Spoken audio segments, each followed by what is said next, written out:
ఓ పని చేద్దాం, ఇప్పుడే వెళ్ళి ఆ బ్యాగ్ ఉందో లేదో చూసొద్దాం. పద.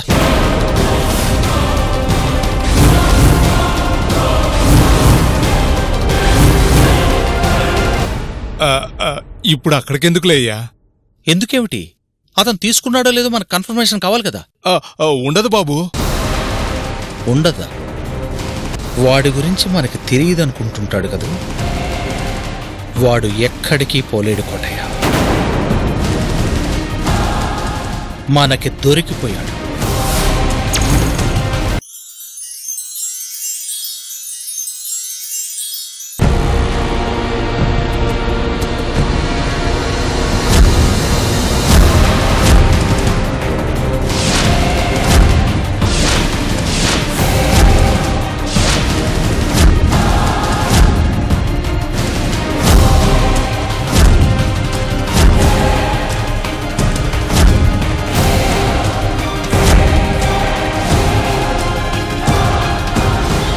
ఆ సీసీ కెమెరా ఫుటేజ్ చూశాము అంటే వాడెవడో మనకి రెడ్ హ్యాండెడ్గా దొరికిపోతాడు.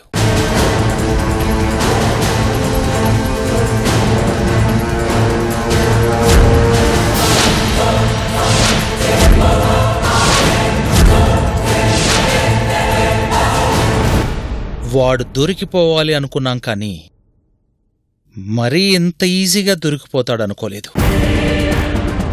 వాడు మనకి దొరికిపోయినట్లే కోటయ్య. కదా,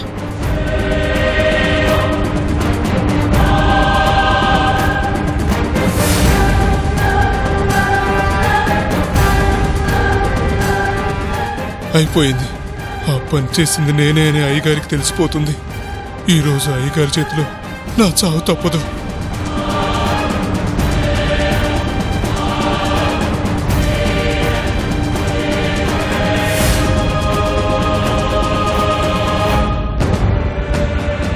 కోటయ్య, కోటయ్య, కమ్.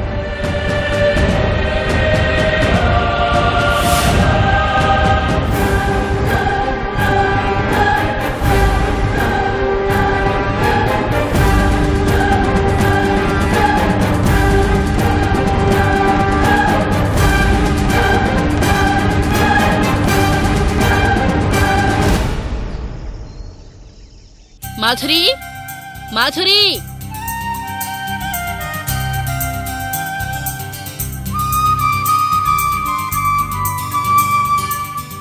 వచ్చేసారు అత్తయ్య? ఎంతసేపు? పని చూసుకుని వస్తూ వస్తూ పిల్లలకి డ్రెస్సులు కూడా తీసుకొచ్చాను. అవునా? పిలువాళ్ళని. నా గొంతు వినగానే నా బంగారం బయటికి రావాలే, రాలేదేంటి? లోపలున్నట్టున్నారు అత్తయ్య, పిలుచుకొస్తాను. ఏంటమ్మా ఇవన్నీ? అవును, మన కాంప్లెక్స్కి వెళ్ళి వచ్చావంట కదా? అవునరా, వస్తూ వస్తూ పిల్లలకి డ్రెస్సులు కూడా తీసుకొచ్చాను.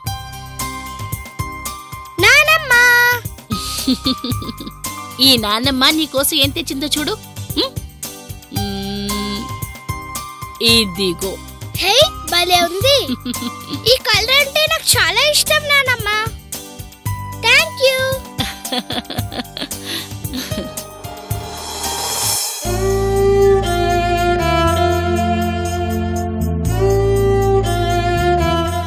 ఏరా తల్లి, నాన్నమ్మ వచ్చింతసేపు అయితే ఇప్పుడే వచ్చేది?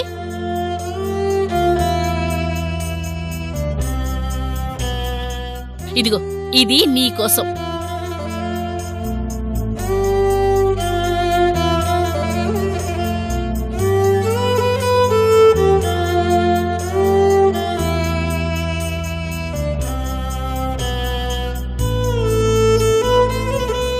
ఏంటి తల్లి, తీసి చూడనే లేదు?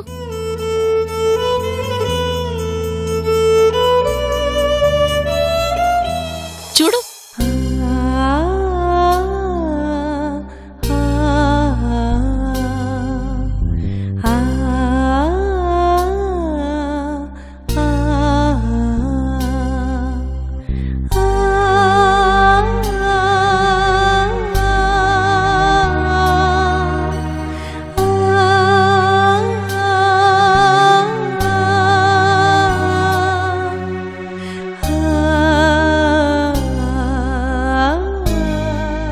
ఎలా ఉంది? నీకు బాగా ఇష్టమైన రంగు. నువ్వు ఈ డ్రెస్ వేసుకుంటే అచ్చు బొమ్మలా ఉంటావు.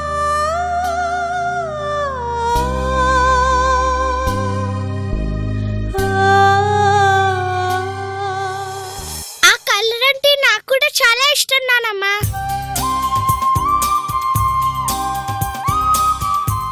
దీనికన్నా అదే బాగుంది.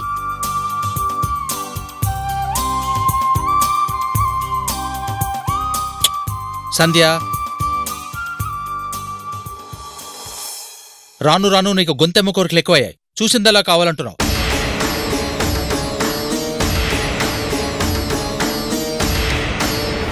ఏంటి తల్లి, నచ్చిందా?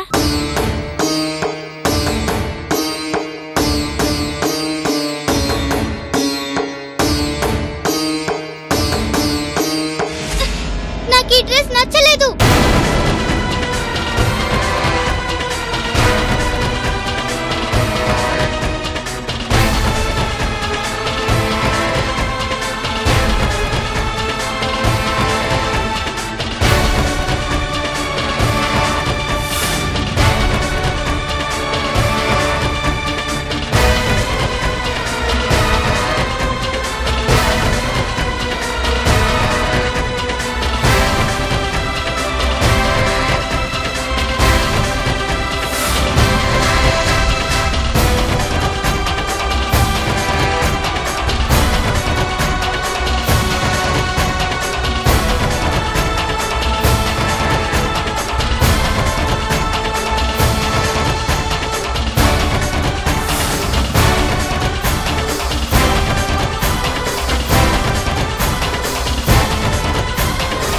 అదేంటి సావిత్రి,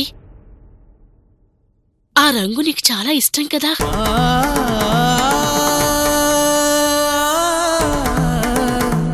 నానమ్మంత ప్రేమగా తీసుకొస్తే అలా విసిరేయొచ్చా?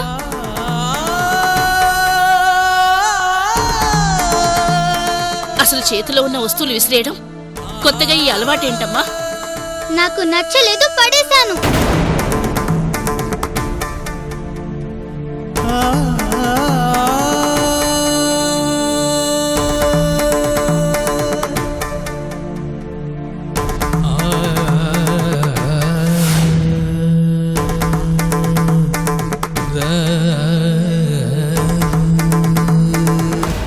ఎందుకు నచ్చలేదు అని అడుగుతున్నాను. నాకు ఈ కలరే కాదు, ఈ డ్రెస్ కూడా నచ్చలేదు.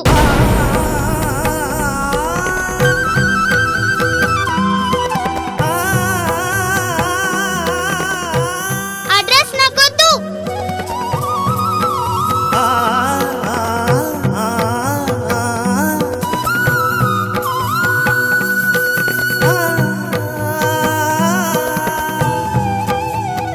ఏంట్రా ఇది? నేనేం తెచ్చినా ఏమిచ్చినా ఆనందంగా తీసుకునే నా మనవరాలు నా అభిమానాన్ని అలా విసిరేసిందేంట్రా?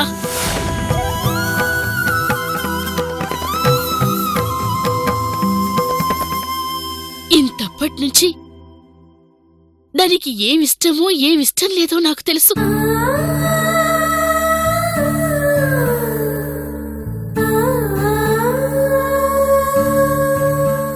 నేను తెచ్చింది తనకు నచ్చకపోవడం ఏమిట్రా?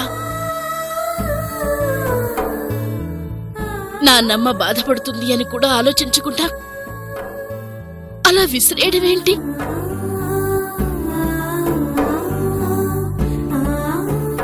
ఎంత సంతోషంగా తీసుకొచ్చాన్రా.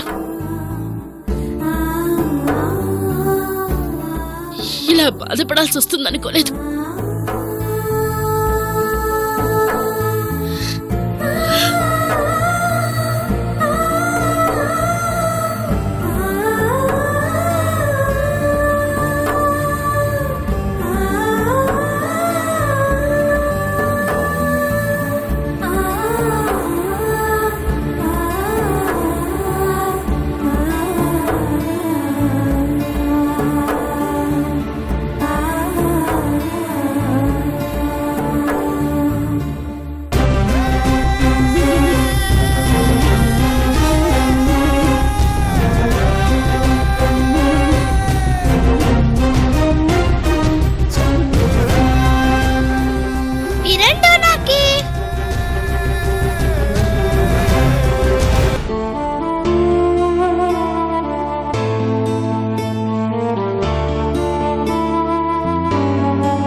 ఏంటండి ఆలోచిస్తున్నారు?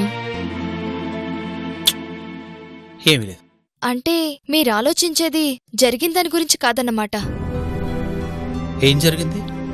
ఇంతకు ముందు ఏం జరిగిందో చూశారుగా. ఏం జరిగింది? అమ్మ పిల్లలకు బట్టలు తీసుకొచ్చింది, అదే కదా. అదే. దాని గురించి ఆలోచించడానికే ఉంది. సావిత్రి ఏం చేసిందో అర్థమైందా? ఏముంది, అమ్మ తీసుకొచ్చిన డ్రెస్సు సావిత్రికి నచ్చలేదు, అందుకే అలా చేసింది, అంతే. మీకు అలా అర్థమైందా? నీకెలా అర్థమైంది?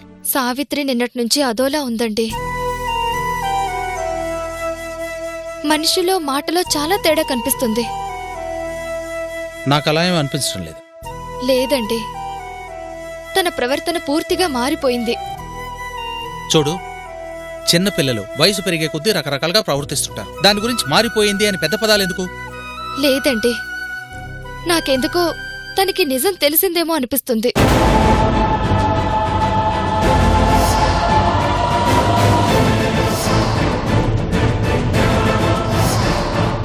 ఏ నిజం? సావిత్రి మన పాప కాదు అన్న విషయం.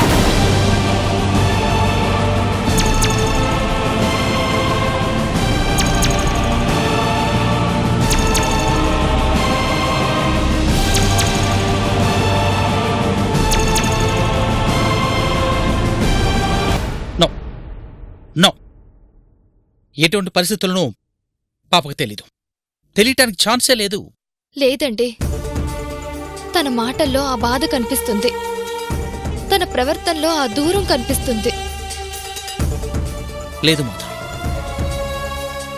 తను చిన్నపిల్ల, ఆ నిజం నీకలా ఎందుకు అనిపించిందో నాకు తెలియదు, కానీ తను చాలా చిన్నపిల్ల, నిజం ఎలాగూ తెలీదు. ఒకవేళ తెలిసినా తనకు నిజం తెలుసుకునే వయసు కూడా లేదు కదా. బిడ్డ అందరికన్నా బాగా అర్థమయ్యేది తల్లికేనండి. నేను కన్న తల్లిని కాకపోవచ్చు కాని తల్లిలాగే చూశాను, నా బిడ్డలాగే పెంచాను.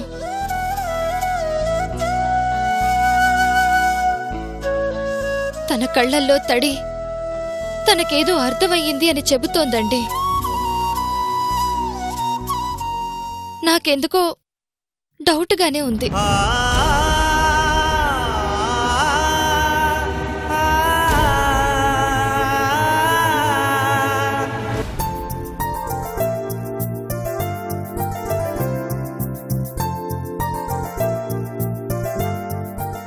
ఎలా ఉందిరా? బ్రహ్మాండంగా ఉందక్కా. ఎప్పుడూ కాకి బంగారం వేసుకోవడం తప్ప ఒంటి మీద నిజమైన బంగారం పట్టం ఇదే మొదటిసారా? ఇది శాంపిలేనే, ఇంకా ముందు ముందు చూడు. ఒళ్ళంతా బంగారం, పట్టు చీరలు, కారులు, మేడలు. అబ్బో, చెప్పటం ఎందుకులే, నువ్వే చూస్తావుగా. నిజంగా అంత గొప్పవాళ్ళం అవుతావంటావా? అందులో అనుమానమేందక్కా? మనం చేసే వ్యాపారం అలాంటిది. బావా, దా కూర్చో. ఏమయ్యా, నా మెడ చూడయ్యా ఎలా మెరిసిపోతుందో.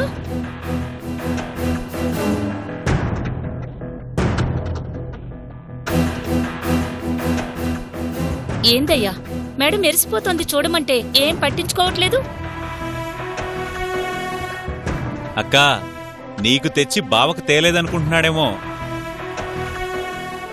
ఏమయ్యా, నా తమ్ముడు నాకు తెచ్చి నీకు తేకుండా ఉంటాడా? నాతో పాటు నీకు కూడా బంగారపు చైన్ తెచ్చాడు. ఇదిగో చూడు.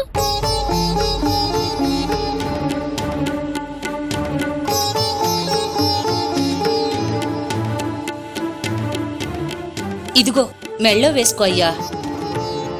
మెళ్ళో వేసుకోమంటే ఉలుకు పలుకులేదేంటయ్యా? చేయను కాదే, నా మెడకు ఊరేయండి.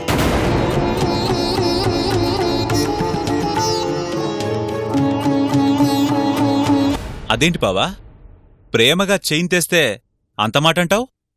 ఏంట్రా ప్రేమ? నీ జేబులో డబ్బులు పెడితేస్తే అదిరా ప్రేమ. నమ్మినోడిని మోసం చేసి తెచ్చిన డబ్బుతో బంగారు చైన్ వేసుకోవడం కన్నా ఉరి వేసుకొని చావడం మంచిదిరా.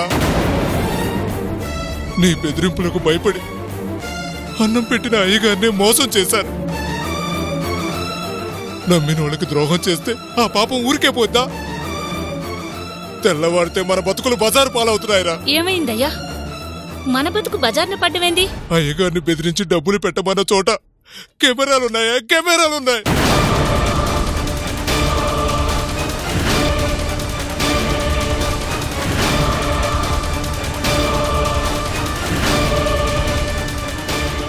అక్కడికి నేను వెళ్ళి డబ్బులు తేవడం అంతా ఉండే ఉంటుందే. ఈ పని చేసింది ఎవరో తెలుసుకోవాలని ఆ కెమెరాలో ఏముందో దాన్ని తెప్పించమని అయ్యగారు ఆ కాలనీ ఆఫీస్ వాళ్ళకి చెప్పారు.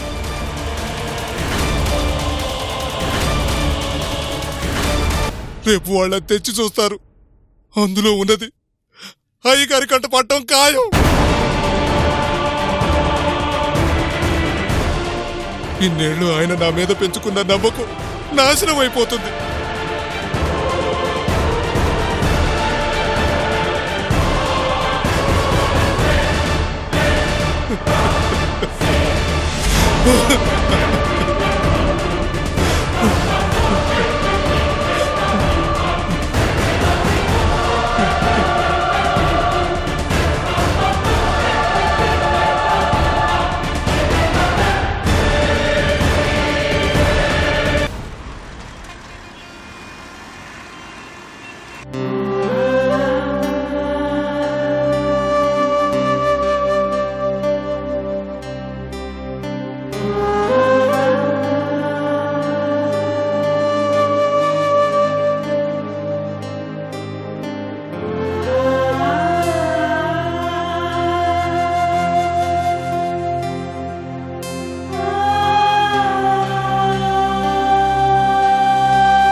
అత్తయ్య, అత్తయ్య, ఏంటత్తయ్య అంత తీవ్రంగా ఆలోచిస్తున్నారు?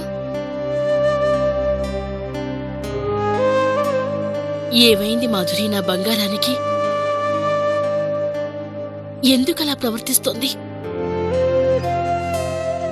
దాని మొహంలో చిన్న బాధ కనిపిస్తేనే నేను తట్టుకోలేను. అలాంటిది అంత కోపంగా కవర్ అక్కడ పడేసి వెళ్ళిపోయిందంటే ఏమైంది నా తల్లికి? ఏమైందో మాకు అర్థం కావడం లేదత్తయ్య. ఎందుకలా చేసింది అని ఆయన కూడా బాధపడ్డారు. సావిత్రి సంతోషంగా ఉంటేనే నాకు సంతోషం. ఎప్పుడూ నవ్వుతూ కనిపించే నా మనవరాలు అలా ఉంటే ఏమైందో ఏంటో అని నా మనసంతా అదోలా అయిపోయింది. చిన్నపిల్ల కదత్తయ్య, తెలియక అలా చేసుంటుంది. ఇదే కాదు మాధురి, ఉదయం నుండి నాకు తనలో కొత్త సావిత్రి కనిపిస్తుంది. కారణం తెలియడం లేదు గాని అదెందుకో ఈ నాన్నమ్మకి దూరంగా ఉండాలని చూస్తోంది. నాతో చెప్పడానికి ఏమైనా భయపడుతుందో ఏమో. నువ్వైనా ఏమైందో ఏంటో కాస్త నెమ్మదిగా అడిగి చూడు. అది ఆ విధంగా ఉంటే నా మనసు తట్టుకోలేకపోతుంది మాధురి.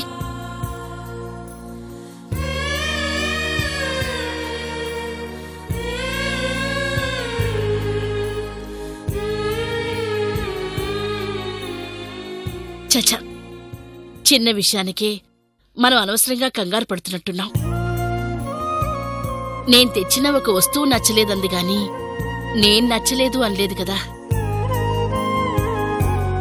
నా బంగారం నా పక్కన లేకపోతే నా కాళ్ళు చెయ్యి ఆడదమ్మా. ఒకసారి దాన్ని పిలు. నీదాకా ఎందుకు, ఏమైందో ఏంటో మెల్లగా నేనే అడుగుతాను. అడగాల్సిన అవసరం లేదత్తయ్యా. సావిత్రి ప్రవర్తన చూస్తుంటే మీ అబ్బాయి చెప్పింది నిజమేమో అనిపిస్తుంది. ఏం చెప్పాడు? నీ దగ్గర పడుకున్నా నాకు నిద్ర రాదు.